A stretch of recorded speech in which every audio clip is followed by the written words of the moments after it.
Hai guys, perkenalkan nama saya Novilia Solin, dari kelas A reguler 2020. Dengan dosen pengampu Bapak Daniel HP Simanjuntak, MSI. Di sini saya akan menjelaskan beberapa materi, yaitu 1.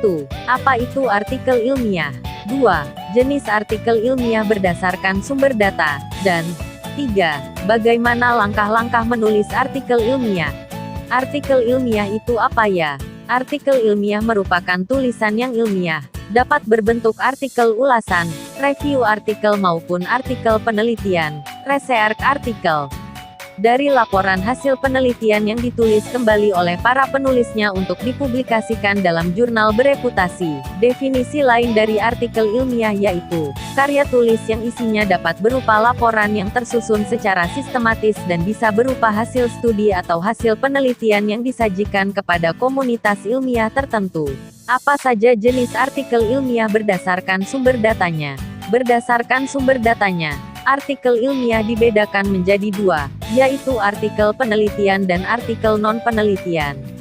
Kedua jenis artikel ini akan dijelaskan sebagai berikut. 1. Artikel penelitian.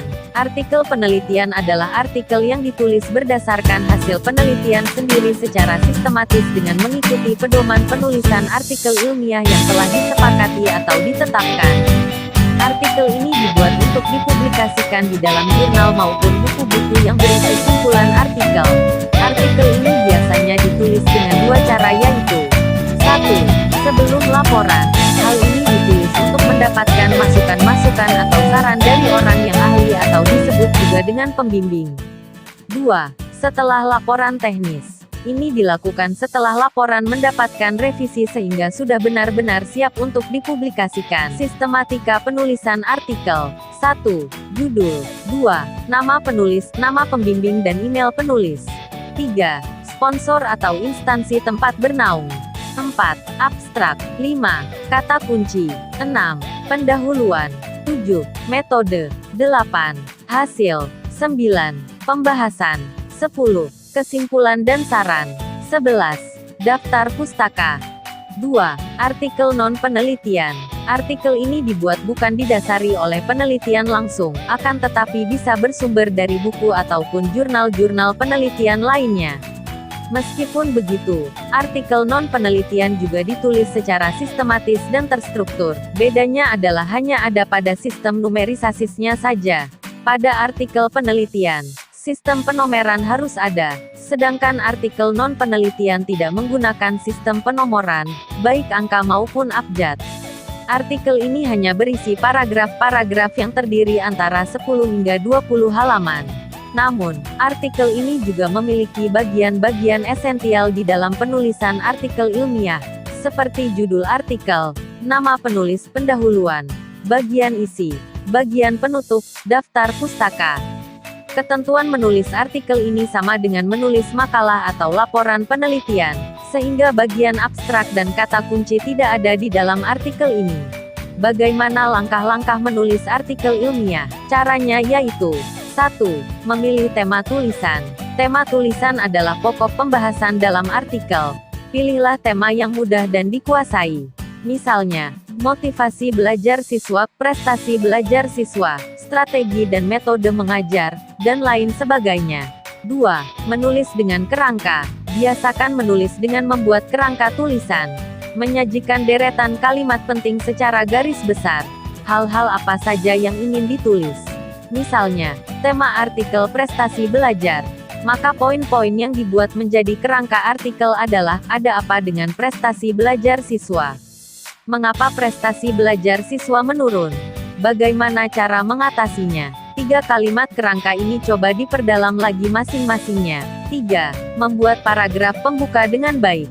Kalimat pada paragraf pembuka, ibarat sebuah etalase toko yang memamerkan barang-barang bagus dan disusun sangat rapi. Tujuannya adalah menarik perhatian calon pembeli. Begitu pula halnya dengan fungsi paragraf pembuka sebuah artikel ilmiah. 4. Menuliskan gagasan pokok secara jelas. Tulisan ilmiah populer hanya berkisar 2,5 sampai 3,5 halaman. Oleh sebab itu kemukakan gagasan pokok tulisan di bagian awal paragraf. Dengan demikian pembaca dapat menangkap apa yang hendak disampaikan oleh penulis. 5. Memberikan ilustrasi yang wajar. Jika di sebuah blog ilustrasi yang menarik ditampilkan berupa gambar atau foto yang mendukung ulasan dalam artikel postingan. Namun dalam tulisan ilmiah populer, segala ilustrasi ditampilkan dalam rangkaian kalimat pada paragraf. Ilustrasi yang dibuat haruslah yang wajar, tidak mengada-ada dan logis. 6. Mempelajari cara dan gaya penulisan. Sebenarnya bahasa yang baik dan benar itu bersifat relatif. Namun sebagai panduan bagi penulis adalah media cetak mana yang kita pilih untuk mengirim tulisan. Setiap media cetak itu mempunyai cara dan gaya penyajian yang berbeda. Maka pelajari cara dan gaya penulisan media yang dituju. 7. Menutup artikel dengan paragraf yang kuat. Yang tak kalah penting adalah membuat paragraf penutup yang kuat. Artinya, semua gagasan pada paragraf sebelumnya harus diperkuat pada paragraf terakhir. Biasanya boleh dipergunakan kalimat berupa kesimpulan dari apa yang telah dibahas. 8. Menyunting artikel dengan seksama. Tahap yang paling lama membutuhkan waktu adalah menyunting artikel yang sudah berhasil dibuat.